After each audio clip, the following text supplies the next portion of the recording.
Olá, pessoal, tudo bem com vocês? Espero que sim. Hoje a gente vai trabalhar aí dois assuntos na nossa aula, que é a questão do present perfect e o past perfect, que é o tempo particípio no inglês. Nós iremos vê-lo tanto no presente quanto no passado. Vamos lá? Para começarmos, saiba que o present perfect e o past perfect têm os momentos certos para serem usados. O present perfect de qualquer verbo é composto por dois elementos: a forma apropriada do verbo auxiliar to have no presente e o past perfect do verbo principal. Então, nós temos aqui a questão de quê? De que o verbo auxiliar, que é o verbo to have, quando ele diz aí na sua forma apropriada, é porque ou ele vai ser have ou ele vai ser has, ok? No tempo presente, ele vai aí ser de duas formas. Lembrando que o has, por terminar em s, é levado em consideração aqui a questão do uso para he, she, it, que é a terceira pessoa do singular no inglês, tá bom? Gente, nem sempre vai ser he, às vezes vai ser Paulo, às vezes o she vai ser a Débora. Então, tudo vocês vão ter que aí tirar uma provinha real, né? Que a gente costuma dizer. Quando você vê um pronome igual he ou she, né? Ou melhor, quando você vê um nome, que é a Débora ou o Paulo, vocês façam a substituição pelo pronome, que é o he ou o she, tá bom? Então, vocês aí vão ter que ver se eu estou falando de terceira pessoa, eu vou usar o has. Se eu não estiver falando de terceira pessoa, eu vou usar o have, ok? E ele fala também que nós vamos usar o past participle, ou seja, é a forma do tempo passado, ok? A gente vai usar aí o passado do verbo. Então, vai ser o played, o arrived, o looked, vai ser aquele verbo que a gente utiliza, né? Que é o da terceira coluninha lá, quando a gente vê os verbos irregulares. Igual, por exemplo, o verbo eat, que é o verbo comer no inglês, a gente tem o eat, o passado que é o ate e o particípio que é o eaten. Então, nesse tempo verbal, é esse verbo eaten, que é o da terceira coluna, que a gente vai estar utilizando aqui no tempo perfeito, tá bom? Claro que quando o verbo ele é um verbo regular, ou seja, que é um verbo que tem uma regra, que é esses que terminam em ed, ou ied ou d, ele vai ser igual tanto no tempo passado, que é o simple past, quanto no tempo particípio. Então, por exemplo, o verbo dançar, que é o verbo dance, ele no tempo passado é danced e o particípio é danced também, ok? Ele só vai mudar aí na questão dos irregulares, ok? Igual, por exemplo, um verbo cut, que é o cortar, ele é cut, cut, cut, ok? Mas é só para vocês saberem que a utilização aqui do verbo vai ser sempre esse da terceira coluna, tá bom?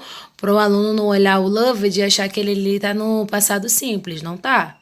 Tá bom? Ele está seguindo a regra da terceira coluna ali, beleza? Vamos lá. A estrutura dele, a gente tem ali a forma afirmativa, she has visited, então a gente tem ali o has combinando com she, a negativa, she has not ou hasn't visited, então a gente tem o not para negar, e se eu quero interrogar, é só inverter a posição. Has she visited? Então, eu tenho ali a troca do sujeito com o verbo, ok? Eu coloco o verbo to be aqui? Não, ok, pessoal? Se eu tenho o verbo auxiliar aqui, que é o has, é ele quem nega, é ele quem interroga e é ele quem afirma, ok? Ele faz tudo, tá bom? Vocês só vão colocar o verbo to be quando tiver o verbo to be, ok? Nas frases aí do presente ou passado, quando ele for o auxiliar.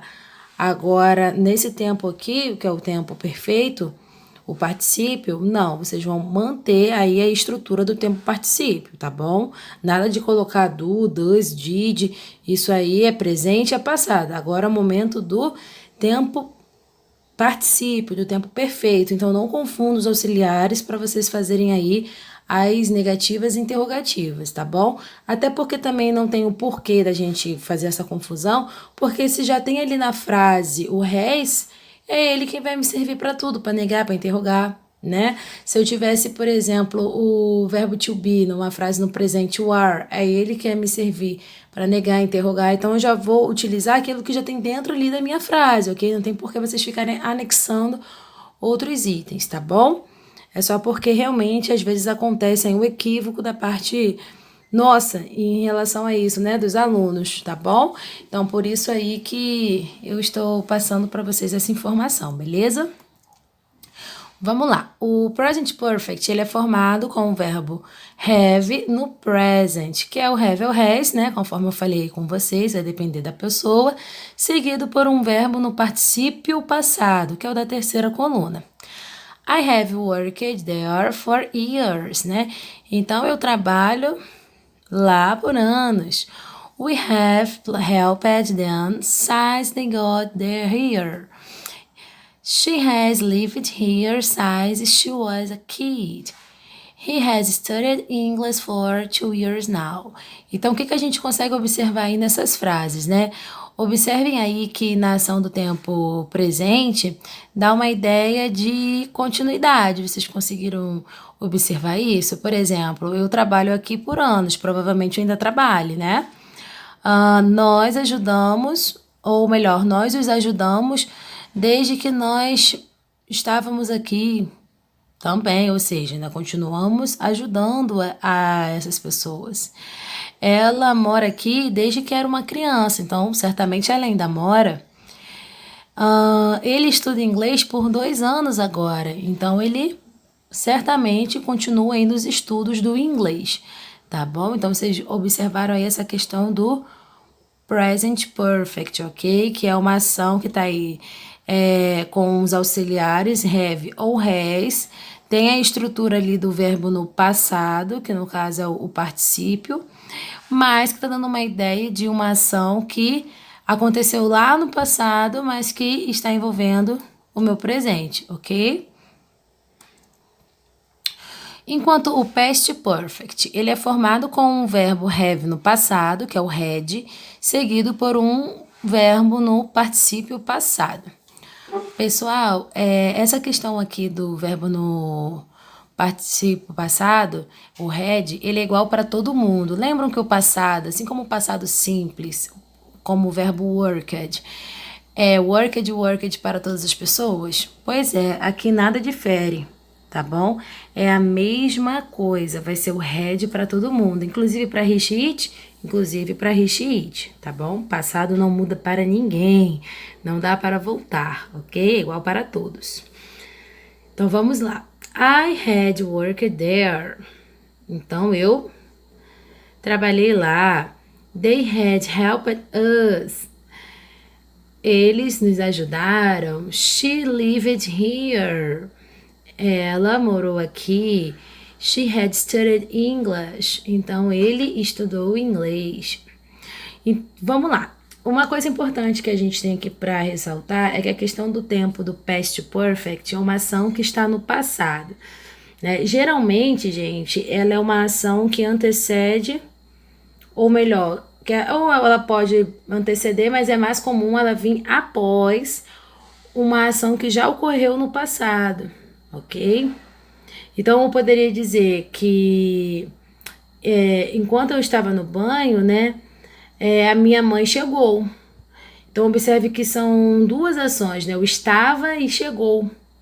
Isso é bem comum aí no uso do past perfect, né? Geralmente tem uma sentença no simple present e a outra no past perfect, ok? Mas isso a gente vai tratar algumas diferenças aí melhores na nossa próxima aula, que hoje eu quero focar bem com vocês essa questão do present e o past perfect, tá bom? Mas é só para já deixar aqui como um respaldo para vocês.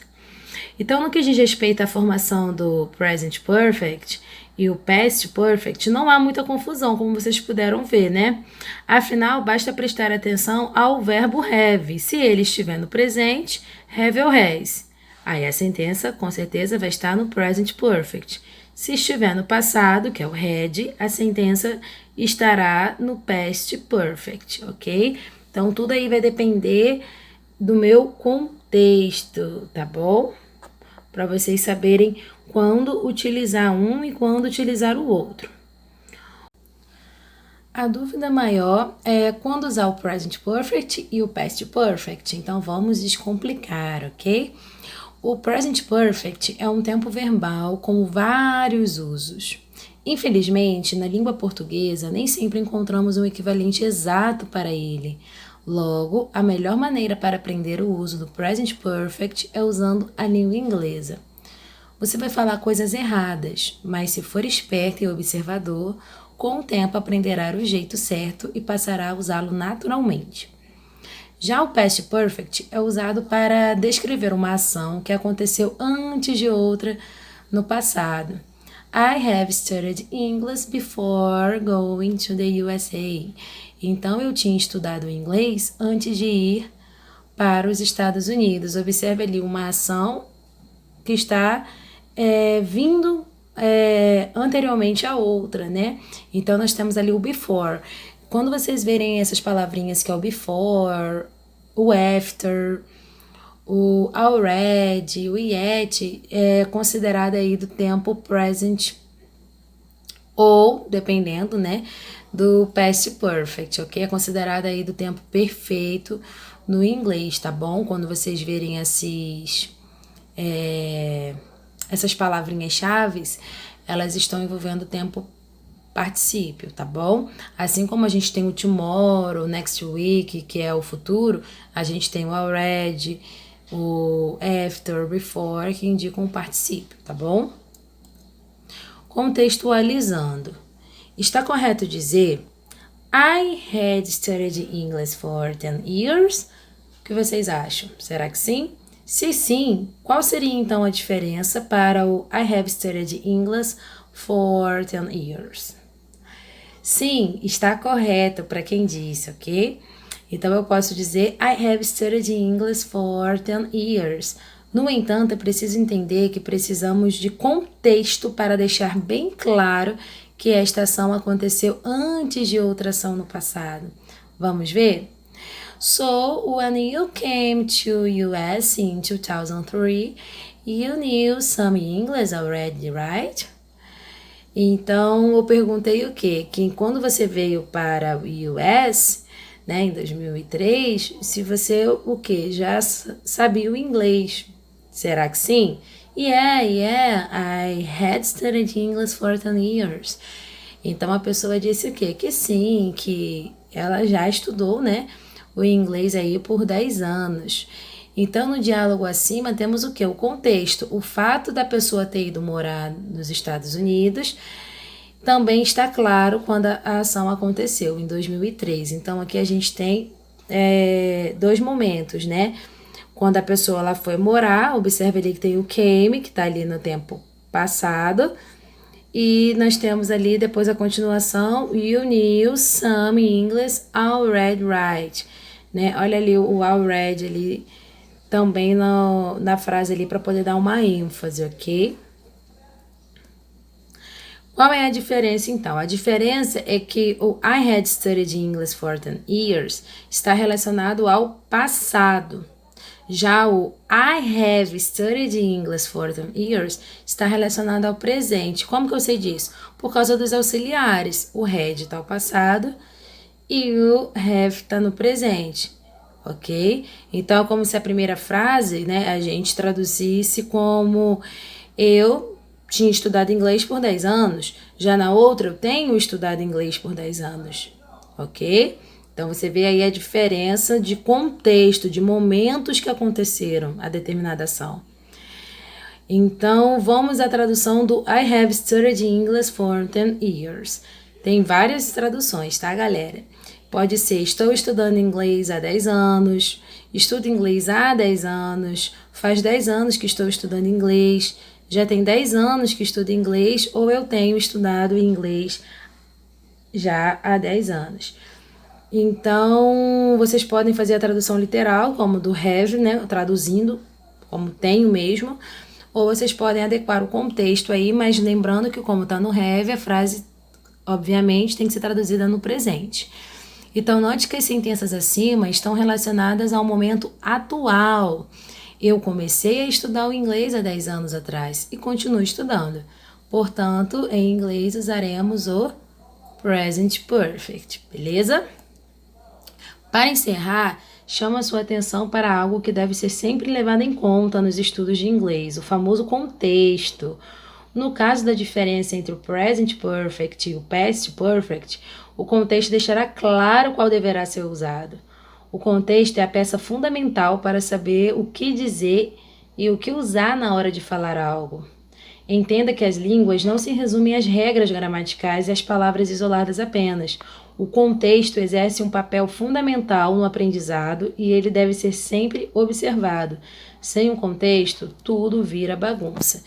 Gente, então observe aqui que ainda que vocês fiquem, será que eu tenho que usar o presente ou tenho que usar o passado? Analisem o contexto. Sem o contexto, fica difícil a gente saber qual utilizar, porque é o contexto que vai ver se aquela ação realmente ela está procedendo de uma outra ação que aconteceu, se ela terminou, ou se de repente ela é uma ação que provavelmente ainda permanece no meu presente, para eu usar o meu presente, né? Então, tudo vocês vão ter que analisar o contexto, tranquilos? Aqui é a nossa frasezinha final, que é life is good, não é verdade? A vida é boa. E vamos aos nossos exercícios. Vou enviar lá para vocês, tá bom? Um grande abraço.